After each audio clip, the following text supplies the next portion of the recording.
What do you feel has been the key to achieving world championship and multiple records?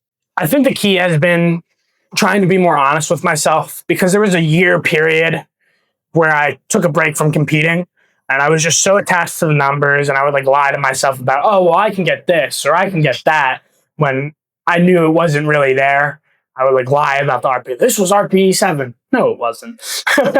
But I think being honest with myself and keeping myself accountable, and also trusting other people to keep me accountable, like my coach, and building a bond with him has been really important. I think trusting the people, or being able to trust the people you surround yourself with, is probably one of the most important things, and will really, really help you go far.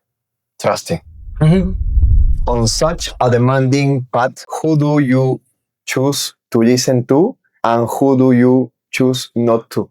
My coaches, my nutritionist, basically like my physical therapist, my father at times, but anybody else, I do listen, but I try to keep it with a grain of salt, because I know there's some people who see all of my training. There's some people who don't. There's some people who have been watching me lift for years, like my coach, that I really need to take his word first. And that's not anything against the other people.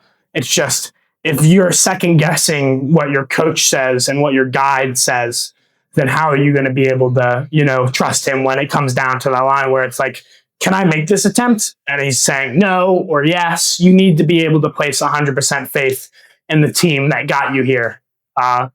And I think that not being disrespectful to the people that are giving you their opinions, because they are trying to help, and trying to be open to criticism from other places, because you can't be closed-minded, but also realizing that your coach and your nutritionist and your real base support team comes first. In a sport where failure is very public, how did you learn to deal with setbacks and missed lifts? I just try not to get too in my head about it, because I realize that one bad day doesn't make a whole bad training block. I mean, I still have issues with it. I still get in my head a little bit, but I've gotten a lot better at calming down and centering myself and going, it's not as big a deal.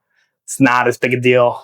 Like right before nationals, which is probably my best deadlift block ever, I failed 290 off the floor. And then I got to nationals and I like sandbagged 312.5. So clearly it's not like, oh, well, you didn't do this one day, so you can't do it the next day.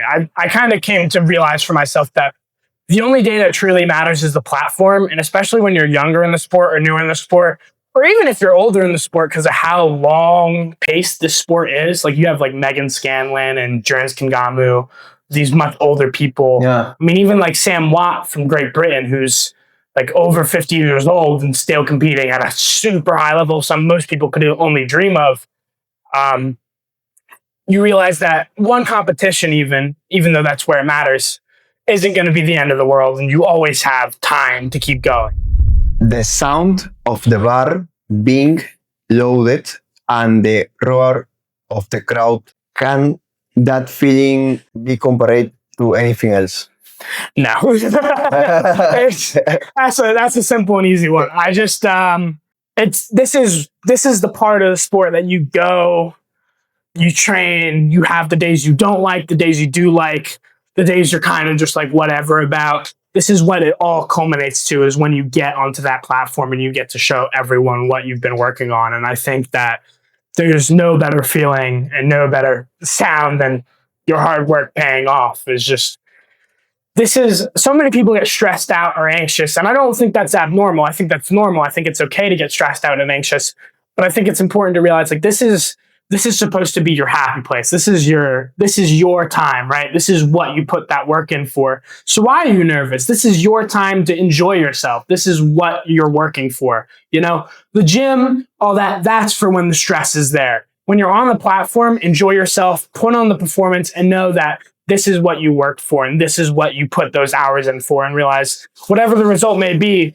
you still get the privilege of walking on that platform, whatever the stage is, and showing off what you've been working towards. And I think that's important.